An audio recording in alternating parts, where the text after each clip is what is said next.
All right, YouTube, how you doing? Welcome back to the channel. It is Friday. Happy Friday to everyone out there. May 23rd. We got ourselves a 16-game MLB slate to dive into in today's video. Like we always do, I'm going to dive into each and every one of these games. I'll give you my prediction on the side. I'll give you my prediction on the total. We'll talk about either plays like player props that we like within the game as well. But as always, guys, keep an eye down on the pinned comment of this video. That'll take you to all of my final plays, so I'm actually rolling with myself. If that does interest you, if you do want to fade me, all of that will be free down in the pinned comment.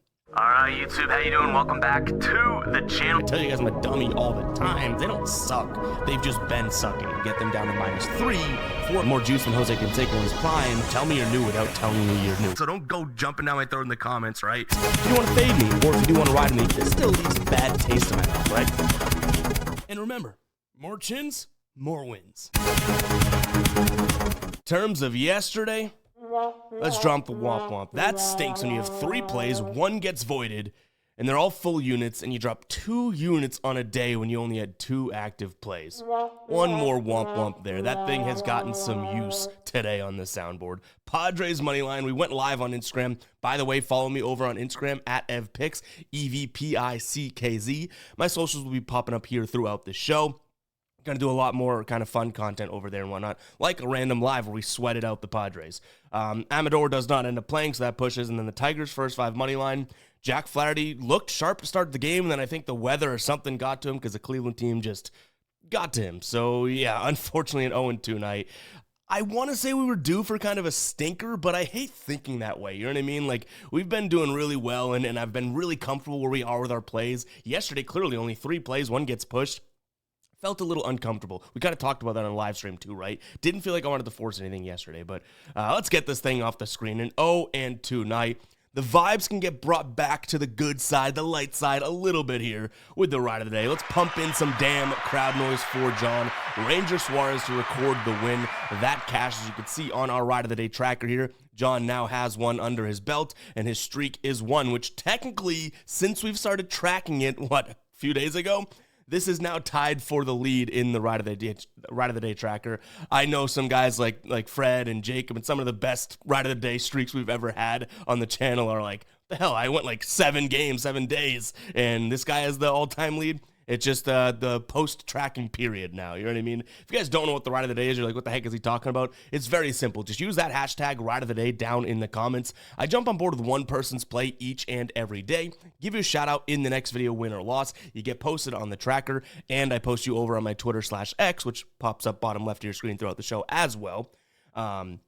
If you win, we continue to ride your plays. Looking forward to seeing what John throws at us today. If you lose, you still get the shout out, but you got to face the womp womp, and we got to talk about it in the next video. So go get those hashtag ride of the days down in the comments. I am heading up north here for the weekend, for Memorial Day weekend, so we'll have road videos the next couple days.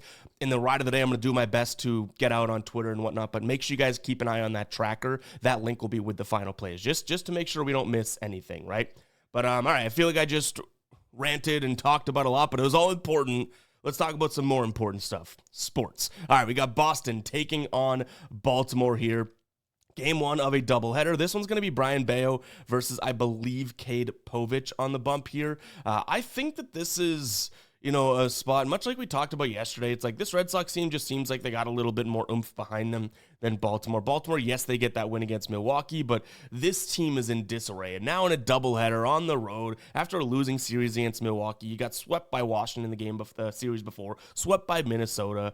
I could see the Red Sox taking this one. The problem is it's a doubleheader, and I don't know if I like the first game or the second game better with the pitching matchups. We'll talk about the second one in a little bit.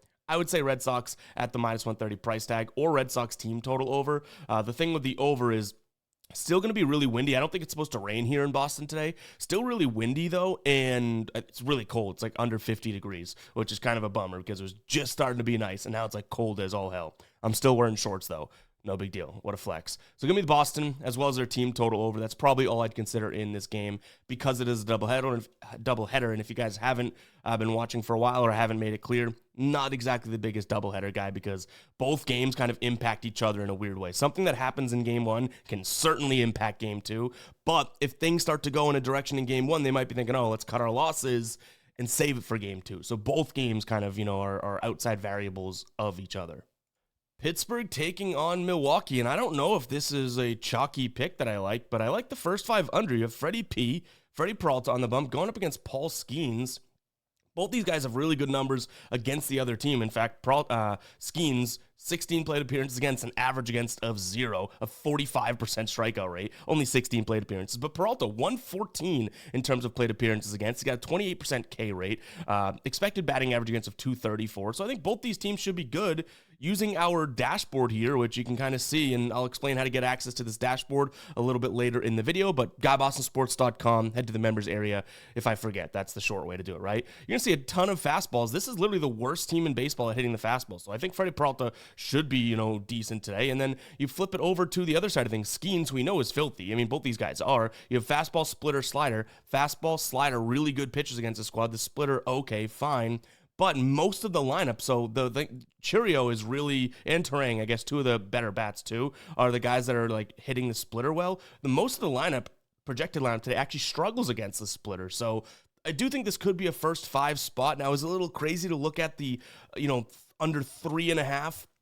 Probably another pivot that I was thinking about, which this could be where it gets really, really crazy, is the first 3 innings. We rarely roll with this, but you can go first 3 innings right here under 2.5 for -165 over on Caesars. That might be something that we consider as well. So, you're getting, I guess, 2 less innings for 1 less run, so it kind of computes in my brain. So I think both these guys could have good games. I'll lean towards the under in the game as well. And I think if you had to make a side pick, which I almost really don't even want to have to do here, I would take the Pirates because Skeens over Peralta, simply put. And you can make the argument, well, this Pittsburgh offense sucks. So do the Brewers. So at that point, I'm going to take the team that I believe has the way better starting pitcher, right? What I will say, a lot of righties in this Pittsburgh lineup, and Peralta's fantastic against righties, so that should help them as well. So yeah, maybe we look at like a first 5 under 3.5 for a half unit, right? And then potentially a first 3 innings under 2.5 for another half unit. That could be something, because then one we're paying a lot of juice on, which that's unfortunate. But then the other one, it's kind of like, yeah, we're getting -124 odds over on ProfitX for the 3.5. If it's a big scoring game in the first 3 innings, we lose both these either way, and we would have lost both of them either way anyways. So hopefully that makes sense, and I'm not overthinking this one. The more and more I talk about it, might be overthinking it, but yeah, I do think that that's going to be a potential final play where we kind of split it and do 2 different things there. So keep an eye on the final plays. All right, Cincinnati taking on the Cubs. Now, you probably race to the idea of, oh, it's got to be the Cubs, right? They're such a better team. But Hunter Green's on the mound, and this Cincinnati team is obviously very good, when he pitches. I think his last 5 starts, the team is 4-1. So, yeah, we got to give him a little bit of credit here. He's been really good. I think he hasn't pitched in, when was that? I want to say he hasn't pitched in, like, nearly a month. I don't think it is a month, but nearly a month, right, with the leg injury. I forget what that was. On the other side of things, you have Matthew Boyd. So the way that I probably start to carve this one out is also a first 5 under look. Yeah, it's in Great American Ballpark. Yeah, that's never really I would say the best approach, because that is a hitter's ballpark and runs get scored in there. But to me, Matthew Boyd being a lefty, his pitch mix against this squad too, throws the fastball, the slider, and the changeup they do hit, but fastball slider should be pretty good. Hunter Green's going to throw a lot of fastballs and sliders. You'd say the Cubs can hit that, but Hunter Green's been pretty unhittable. So first 5 under is a lean. This is not one where I'm like cemented in, digging my heels in, saying, yeah, we're definitely locking this in. Reason being, you have Hunter Green, who's coming off of an injury, against a really good Cubs offense. If Hunter Green was still in the midst of what he was doing to start the year, I'd be a little bit more confident in saying, hey, go out there and shut down this Cubs offense. But the Cubs, other than last game against Miami, they were scoring 14, 7, 6, 7, 13. Obviously a very good offense. Cincinnati, though, kind of hit their little scoring period, and now they go 0-1 against Pittsburgh. They could be in a low scoring territory here, and they don't hit lefties very well. So if you want to still play some sort of an under and don't want to have to fade the Cubs, maybe you just take a peek at Cincinnati's first 5 team total under, because I do think Matthew Boyd is good. So I like the under in this game as well. Bullpens kind of worry me, and Cincinnati's got a decent bullpen, but still the Cubs offense late in the game, they could put up something. So I'd worry about late innings, but ultimately I think that this could be a full game under as well. The ballpark and the fact that Hunter Green's going back scares me, though. Almost forgot a few player props that we're liking. Spencer Steer, under 1.5 hits, runs, and RBIs. Up against a lefty. He struggles against the lefty. He's going to see the fastball, changeup, slider. Changeup being the only pitch that he actually hits fairly well there. Next one going to be his teammate, Tyler Stevenson. The pitch mix I like for him to not perform well. I worry about him going up against lefty. He hits lefties really well. He's one of their better bats there. And then on the other side of things, Carson Kelly here under 1.5 hits, runs, and RBIs. Doesn't hit the fastball very well. He's going to get a ton of fastballs for Hunter Green. So that could be a look. I would say if I had to rank them, I'd probably say them in the order that I talked about them. Spencer Steer, then Stevenson, and then Kelly, with Spencer Steer being the real chance at being a final play here. I think that that's a good look because he doesn't hit lefties well and because that pitch mix isn't all that great in terms of him batting against it. Washington taking on San Fran. This kind of stinks because I was hoping to get plus money here with Washington, especially given their bullpen situation and how that matches up against San Fran. But Landon Rupp on the mound going up against Mackenzie Gore. Mackenzie Gore is definitely who I would take if I had to pick one of those guys. You look at their season numbers, and you might be thinking, oh, they're closer than you think, but at home, Mackenzie Gore has been fantastic. 0.81 ERA, a FIP of 2.4, expected FIP of 2.03, average against of 176, and a K rate of 39%, walk rate in the fives. So, yeah, I do think that he should be okay here. He's going to throw the fastball and curveball. That should be enough to get the San Francisco team. We take a peek at the dashboard. I'll definitely, now that we've shown it twice, I'll show you how to get access afterwards. Fastball and curveball, two of the worst pitches that they've been hitting, right? You can even see most of the guys in their lineup struggle against it. And then the curve down here, they do hit it fairly well in terms of per player runs above average, but as a team, not so much, right? You flip it over here and you see the sinker. Okay, well, they hit the sinker well. And the curveball, they actually hit fairly well as well on the Washington side of things. So maybe we do see Washington put up a decent number here. I don't mind Washington. I just wish we were getting a plus number for it.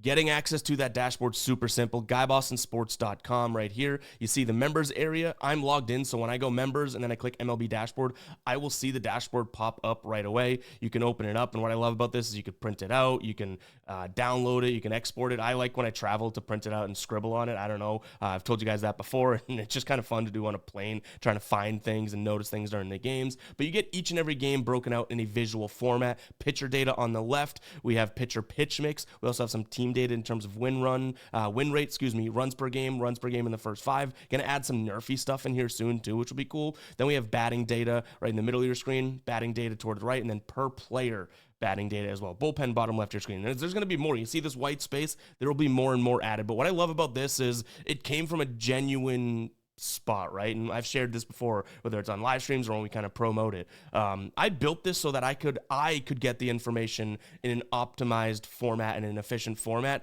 to be able to record these videos. So I built these dashboards not with the thought of, oh, let's monetize it and give it to the crowd, with the thought of, okay, let's help yourself, Ev. So that's how you know that I trust it and believe in it, because I literally just built it for myself a couple years ago, not for the idea of being able to go out there and shell it. You know what I mean? So yeah, go ahead and check it out, guys. If you're not logged in, it'll look like this. When you click MLB dashboard, it's going to say, hey, you need to sign up. And we have a bunch of membership levels. A bunch is in 3. You can get the all sports, meaning you get any dashboard that we have. We have a little bit. I'm going to start working on a couple. I don't want to tease too much, but some more on the way. But we have the NBA individually as well as the MLB individually as well. And we have a couple of videos. Even if you do go into the dashboard, we have a video of like kind of walking through it a little bit. If you do sign up, and if you are signed up, guys, take your time with this and start to really try to digest it, because it's a lot thrown at you. But I promise you, the more and more you learn from this, the better it will treat you. It's nothing that's going to say, hey, go bet this. But it gives you, because of the red means good, red means bad, green is good, that type of stuff, you'll start to pick up on things and notice trends. So yeah, I stand by it. Go ahead and check out the dashboard. In terms of the total in this one, I do think that, Mackenzie Gore could have a decent game. This has been a San Francisco team that even in the dashboard, if you notice right here, they've been really bad in terms of lefties on the road. So I think he could have a good game. Maybe we look at an under, because it is kind of dicey to fully put your trust into this Washington offense, right? I mean, especially the way they've had like a really good stretch of scoring. I'm kind of concerned that like maybe they don't keep that going in a sense. Maybe that's like a pessimistic way of viewing it, but I'm going to lean towards an under and a first 5 under in this spot, and maybe a Giants team total under in the first 5, which right now we can get an updated line for you guys. I bet it's going to be 2.5 for what price tag? Because if it is anything kind of egregious, probably don't end up playing it. But first 5 here, team total is 1.5 for -110. I was thinking it was going to be 2.5 for like -140. So that kind of throws me off a little bit. Books might have beaten us to the Mackenzie Gore side there. One player prop might be Mike Yaz here. Yastrzemski under 1.5 hits, runs, and RBIs. Minus 164 is a big time price tag, but I have this one pegged on our side as the odds should be right around minus 175, and we even see some books have that in the minus 170s. DraftKings minus 170, we have MGM in the minus 170, so 164, if you can get that price, I don't mind it. I don't think I'd pay more than minus 165 though, but I do think that's going to be a good look. Pitch mix, and he's not good against lefties. Kind of checks all of our boxes. Tampa Bay taking on Toronto.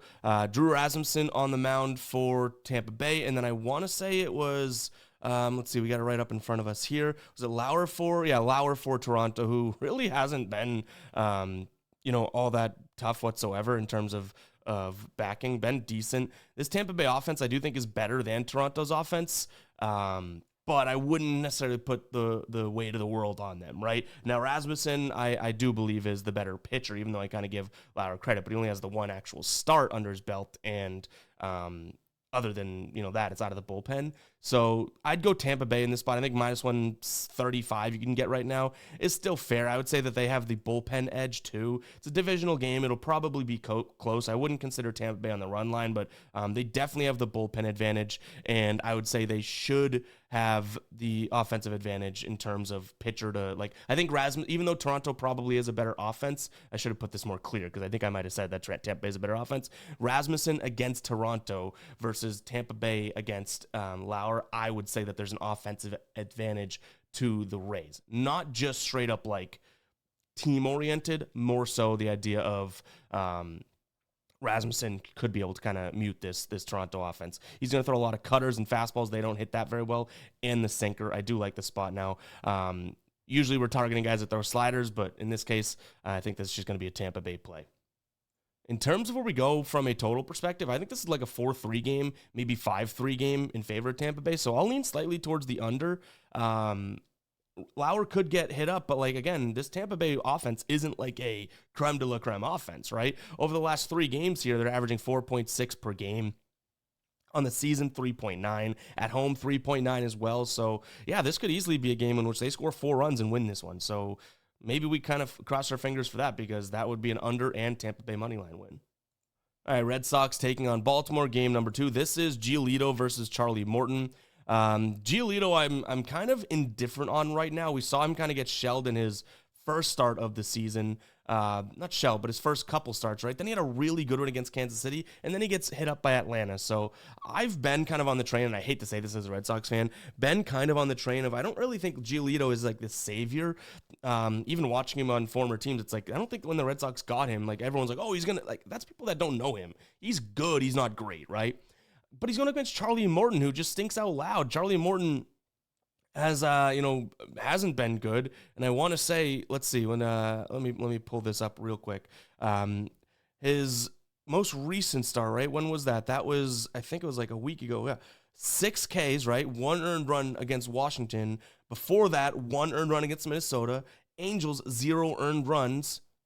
You're telling me that this guy is not due to go out there and give up a bunch. Now, these were appearances, right? I want to say those might have been bullpen games for him. I don't know that for sure, but either way, 4 innings pitched, 1. This guy, if he's going to get 4 or 5 innings of work, he should be totally due for aggression overall. So I'm thinking fade Morton today, but it's a doubleheader, so I don't even know why we're spending too much time on it. Give me the Red Sox team total over as well as them on the money line, just like we talked about in game 1. I apologize for spending a lot of time on that one because it's a doubleheader, but I kind of got my teeth sunk into it a little bit because I'm a Red Sox bias.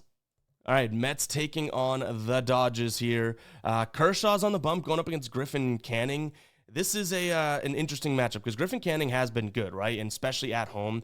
I kind of want to say because of the odds we're getting behind the Dodgers, minus 110, that seems like it could be the best look. They've won 8 of their last 10 against this Mets ball club. Kershaw's been phenomenal against the Mets recently. Against the current roster, he has awesome numbers, 30% K rate, 169 average against, a WOBA of 209. And Griffin Canning just has some mediocre numbers against him. He's going to throw the slider, fastball, changeup.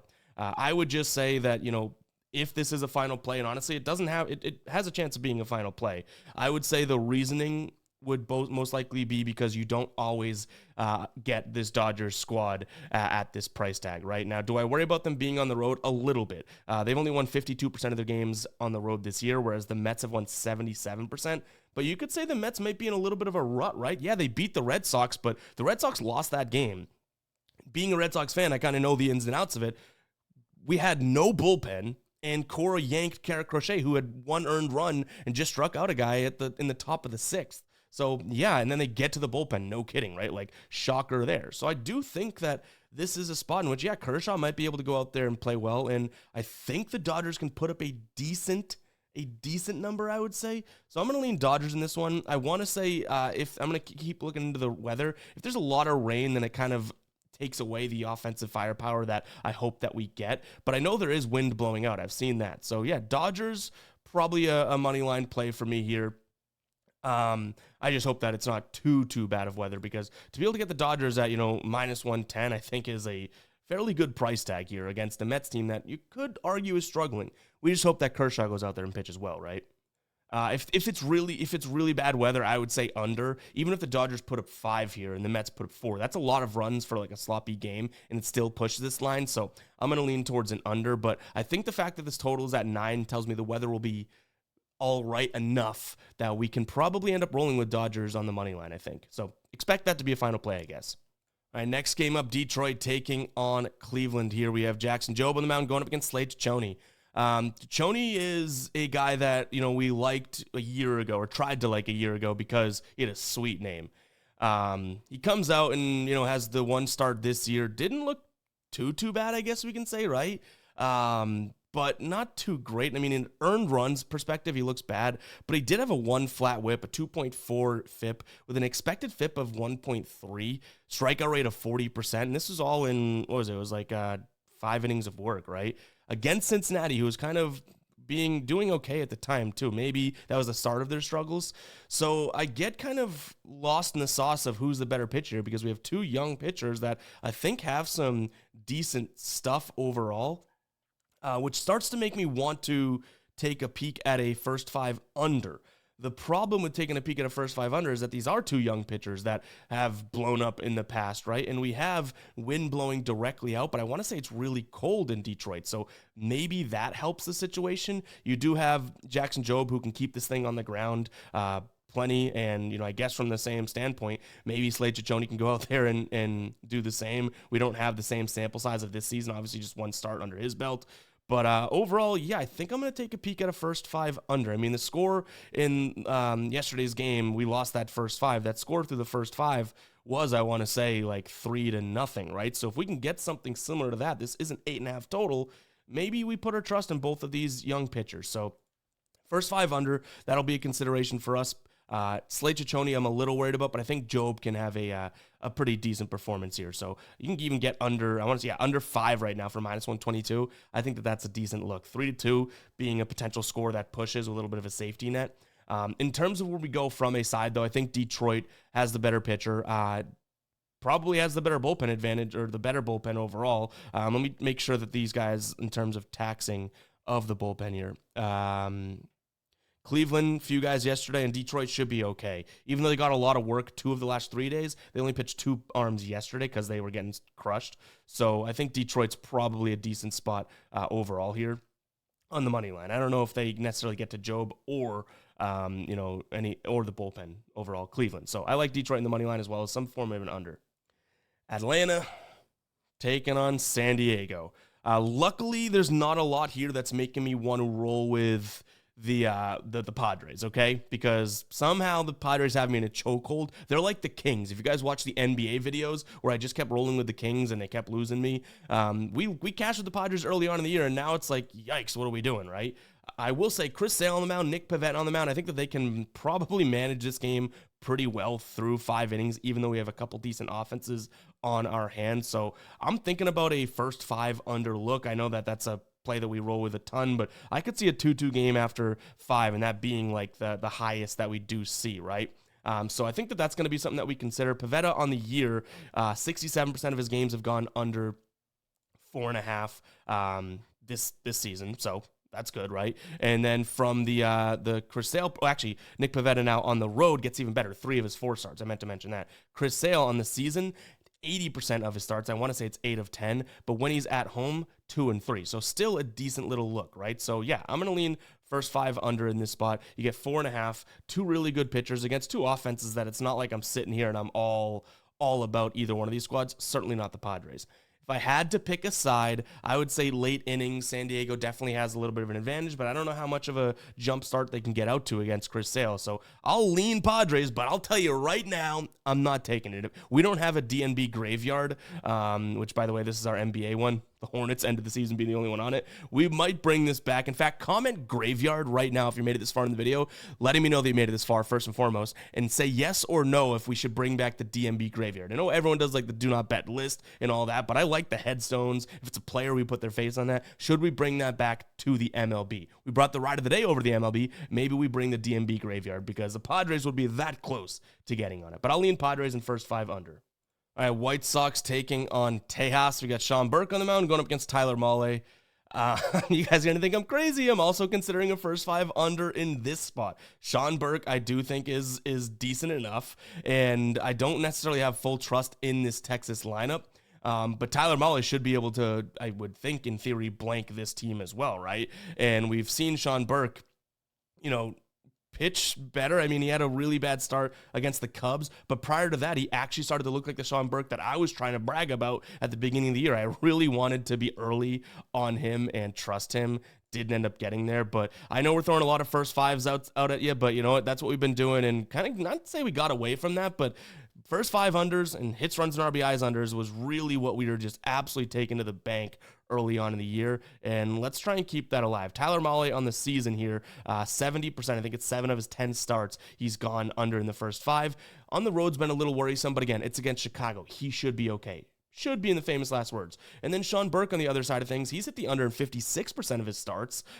He's gone 6 and 4 to this line, right? And then at home, 3 of his 5 starts, he's gone under. So I kind of have some confidence in both these pitchers today to at least keep it somewhat of a low-scoring game. One thing about Sean Burke is that, yeah, he could struggle, but if that slider is working for him, I like the idea of, Texas kind of sort of struggling, and you look at this Texas lineup, and it's like, well, recently, what can you brag about their offense? A couple outliers in here, but their last 10 games, 2-4-8, 8's an outlier, 1-3-5, even 5's kind of an outlier, 3-2, 3-0. That's their run scored.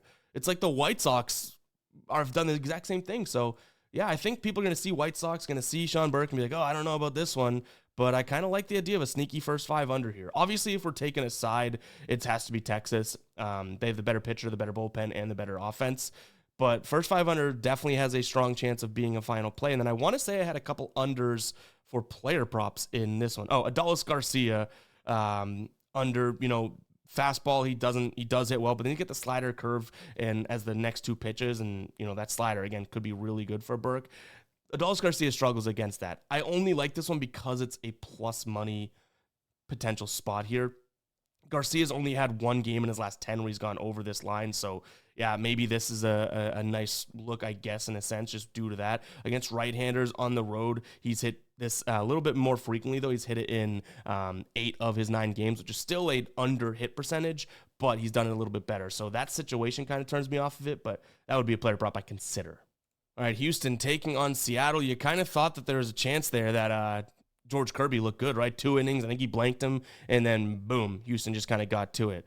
Today we have Ryan Gusto on the mound going up against Emerson Hancock. Hancock's been good on the road, and I think that these two teams are similar in a sense of, they play a 4-game series, right? Which I believe this series is 4 games, so there you go. I think that they split it, all day long. Lance McCullers and George Kirby, you thought that the weight might be shifted towards Seattle. It wasn't, but today Hancock, the way that he's been pitching, he's looked a little bit better, and when I say looked a little bit better, he's got 1 start under his belt where he kind of looked pretty good. Gusto, though, is the opposite. Was pitching okay. He's not going to go deep into games, and he got shelled last time out, and it was against Kansas City. So this is a spot in which I say, okay, Seattle on the money line's probably what we ultimately end up looking at, just because I do think that, 1, their offense can hang, and 2, they lost yesterday. I think that they come with a little bit more vengeance today.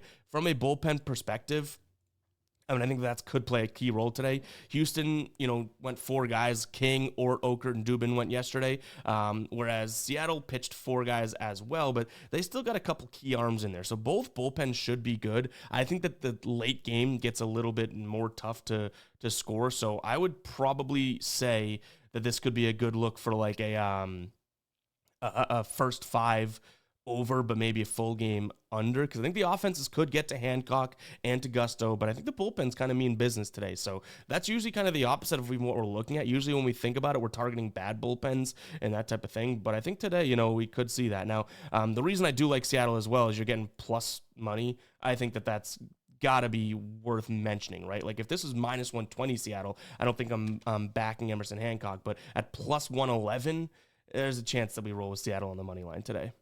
All right, Minnesota taking on KC. Quick one here because I don't think we end up getting anything down because I'm not seeing much value because we like the Minnesota side of things. Pablo Lopez on the mound. He's going up against Noah Cameron. Noah Cameron's been good in his 2 starts against St. Louis and Tampa Bay. I'll give him credit there, but Pablo Lopez is having a good year. 1.8 ERA over his last 5, 2.4 on the season. He's got a whip of 0.93, tons of fastball, sliders, curve. There's just too much of an advantage both from the offensive standpoint, the pitching, and the bullpen for me to really get to Kansas City. If you wanted to be crazy and be like, well, Kansas City's got all the value on it because they're plus, 200, then yeah, I get it, but this is Pablo Lopez. This is a red-hot Twins team. I can't really see that. I mean, they've lost 2 of their last 3, I understand, but they're still the better team. So Twins and maybe a team total overlook for them. St. Louis taking on Arizona. I mean, come on, you're not giving me Zach Gallen versus Michaelis at minus 120, are you? I think they are. I like Zach Gallen a lot. If you guys are unaware, I would say him, Evaldi, Gosman's up there. I would say Gallen, though, might be my favorite pitcher in the league, and I do think that this is a spot in which he can pitch well against the Cardinals. You might be sitting there thinking, okay, well, what about the fact that he throws the fastball and then the off speed? Both those should be able to be hit well, and this Cardinals offense is frying right now. But it's Michaelis on the other side of things, and Michaelis isn't keeping the ball on the ground. This Arizona team should be able to get to him. So even if Zach Gallen goes out there and doesn't pitch well, which I think he has a chance to pitch well today, if he doesn't, that's me being completely biased because his numbers against this roster aren't that great. His pitch mix doesn't look all that great. But the one thing is, he's been pretty damn good on the road this year, so I give him a little bit of credit there. But what I'm trying to say is that even if he doesn't pitch that well, Arizona should be able to compete with this St. Louis team in terms of their offense. So I like the idea of that, right? Both bullpens should be good to go. You know what? The numbers would say that this is a massive bullpen advantage for St. Louis. I don't know if I fully believe in that. If you've seen some of these teams, that Arizona obviously had to face recently, like they've played the Dodgers like twice in the last 5 games against the Dodgers, 6 games against the Dodgers twice in the last month. Like, yeah, the bullpens are going to kind of have some bad looks, right? So, yeah, I think Arizona rights the ship here after losing 2 straight games, get their offense back on track. But I guess I have to lean towards the over, right? If I think that Arizona could put up a good number, and then, yes, there is a way of going around saying that Zach Gallen maybe not in the best situation, even though I think he's a gamer, could be kind of tough. I get it. I'm going to lean towards the over here. But, yeah, Diamondbacks money line. Am I biased towards Gallen? Sure, but Michaelis is on the other side of things, and I do really think they can get to him. He's due for some aggression. This guy has a 0.8 ERA over his last 5 games. But KC, Washington, Pittsburgh, Cincinnati, and then Atlanta. This is the Diamondbacks, a little bit better of an offense. Give me them on the money line. All right, this game, 12 total. I don't think we've seen one. Have we seen one that high this year? I don't think so. Yankees, obviously, massive favorites. Clark Schmidt's on the mound. He's been okay. I'm not a big Clark Schmidt guy. He didn't look good in that first start that he had, and he's been okay since then. On the other side, you have Tanner Gordon. This is a spot in which, yeah, the Yankees could put up 1 million. I will say Yankees team total over, even though you're going to be looking at a massive, maybe like, what is there? I don't know this off the top of my head, so let me look it up real quick, because I want to say this is going to be like 7.5, not even for plus money, if I just had to throw it out there. 7.5 for plus 105. I was close. That's crazy. Over 6.5. I know they're in Colorado, but over 6.5 for minus 150 is absurd. So it would be Yankees taking a flyer on them team total, but maybe there's some way we can, if we do like the Yankees, which I don't know if I'm all gung-ho about them today, but maybe you can go money line and team total over 4.5, kind of parlay it together in the same game parlay to get some sort of digestible odds. You could also consider, I guess, the pitcher, Tanner Gordon. Not sure how many innings we'll get out of him, but maybe you take a peek at his earned runs number, but again, not sure how many innings we'll get out of him. He pitched 6 1/3 in his first start. That's all we have to look at, right? So give me the Yankees and their team total over. Kind of a quick one there. All right, Angels taking on Miami, and I think that you can make an argument to get to Miami today. You do have Yusei Kikuchi on the mound, who is good, but Sandy Alcantara is on the other side of things, and like I said, I think that the case to be made is that hopefully Alcantara has been waiting for offense like the Angels to really kind of get things going, because he has not been himself, but this is an Angels offense that is very much struggling. In the last 30 days, second last in average, most strikeouts, third fewest walks, on-base percentage second worst. They have some decent power numbers, I get it, but overall it's a lineup built of a bunch of righties, and the only green that we'll see from Alcantara is against right-handed bats, right? A bunch of righties over there. So this is a spot in which, I mean, I'm not paying minus 150 for the damn Angels. I don't care how hot of a team they are. And by the way, they are on fire. They've won 8 of their last 10 games, and they've won 7 straight. They swept the Athletics. They swept the Dodgers. At some point, they're going to fall down. But to be able to go out there and get, what do we have for the Marlins on the money line here? To be able to get a team that I do think has a pitcher on the mound that can kind of hold his own today at plus 140, man, that's tempting. But again, the sad thing is it is still Miami, who is not very good. But I think Alcantara could be okay. Bullpen-wise, both these bullpens stink. The problem is Kikuchi is good. He is a lefty, but he's going to throw a lot of sliders, and I think Miami could potentially stick with him there. For plus 140, I'm considering it. In terms of the over, I would say maybe, in terms of a total, I would say maybe Marlins team total over. I don't want to fade Kikuchi, but what if Alcantara does? You know what? I would say over then, because both these pitchers, even though they're both good and good names, they have the ability to blow up, whether it's a bad offense or not. Athletics taking on Philadelphia. Zach Wheeler on the bump going up against Jeffrey Springs for this Athletic squad. Zach Wheeler obviously should be in a good spot here. That slider, the slider, cutter, sinker, splitter sort of as all tied for the second pitch is good because he throws a lot of fastballs. The fastball isn't exactly the best pitch there. 2 things I'd consider in this one. Either, Philly on the run line minus 1.5 or take them in the first 5 run line, minus the half of a run.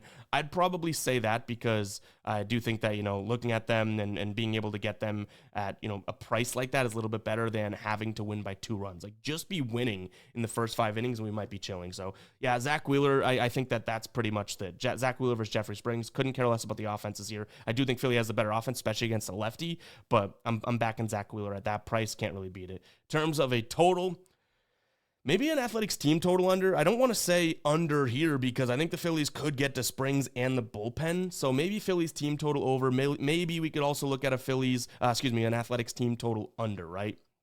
What would the Phillies team total be right now? 4.5 for, do we have plus money? It's a 9.5 game. No, 4.5 is a little bit, too juicy at minus 155.